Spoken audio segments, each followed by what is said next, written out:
Le soleil chauffait les pavés ou la pluie dégouttait des toits.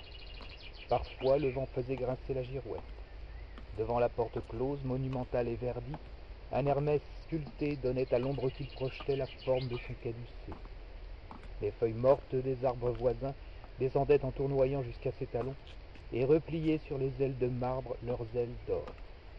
Votives et pensues, des colombes venaient se percher dans les voussures de l'archivolte ou sur les brasements du piédestal et en laissaient souvent tomber une boule fade, écailleuse et grise. Elle venait aplatir sur le gravier ou sur le gazon sa masse intermittente et grenie, et poissait de l'herbe qu'elle avait été, celle dont abondait la pelouse, et dont ne manquait pas l'allée de ce que monsieur de Sérieux appelait son jardin. Le moine venait souvent s'y promener. Le moine venait souvent s'y promener. C'est là que je le vis pour la première fois.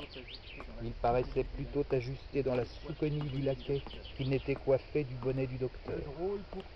Le drôle pourtant prétendait l'être, et en plusieurs sciences, où il est plus profitable de réussir qu'il n'est souvent prudent de s'y livrer. Il était midi quand son carrosse arriva en décrivant un cercle devant le perron. Le pavé résonna des sabots de l'attelage, un valet courut au marchepied. Dans la rue, des femmes se signèrent, la bise soufflait. Au pied de l'Hermès de marbre, l'ombre caducéenne avait pris quelque chose de fugace et de sournois. Pourchassée par le vent, elle semblait rire. Des cloches sonnèrent. Entre les volets de bronze d'un bourdon, un carillon hasarda à contretemps sa chorégraphie de cristal. Dans le jardin, une escarpolette grinçait. Des graines séchées étaient disposées sur le cadran solaire. Le soleil brillait et disparaissait tour à tour. Agatisé par sa lumière, l'Hermès du seuil s'obscurcissait plus de sa disparition qu'il n'eût fait de son absence. Successif et ambigu, le visage marmoréen vivait. Un sourire semblait allongé en forme de caducée, les lèvres expiatrices.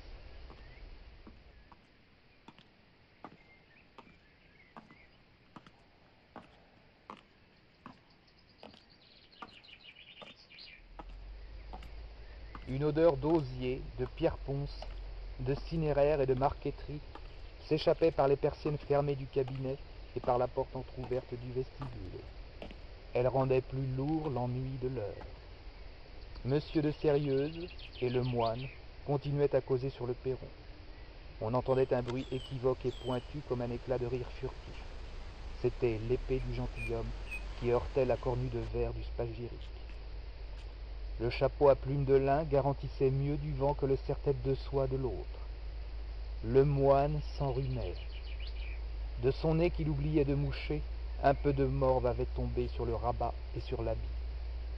Son noyau visqueux et tiède avait glissé sur le linge de l'un, mais avait adhéré au drap de l'autre et tenait en suspens au-dessus du vide la frange argentée et fluente qui en dégoûtait. Le soleil en les traversant confondait la mucosité gluante et la liqueur diluée. On ne distinguait plus qu'une seule masse juteuse, convulsive, transparente et durcie. Et dans l'éphémère éclat dont elle décorait l'habit de le moine, elle semblait y avoir immobilisé le prestige d'un diamant momentané, encore chaud, si l'on peut dire, du four dont il était sorti, et dont cette gelée instable, corrosive et vivante qu'elle était pour un instant encore, semblait à la fois, par sa beauté menteuse et fascinatrice, présenter la moquerie et l'emblème.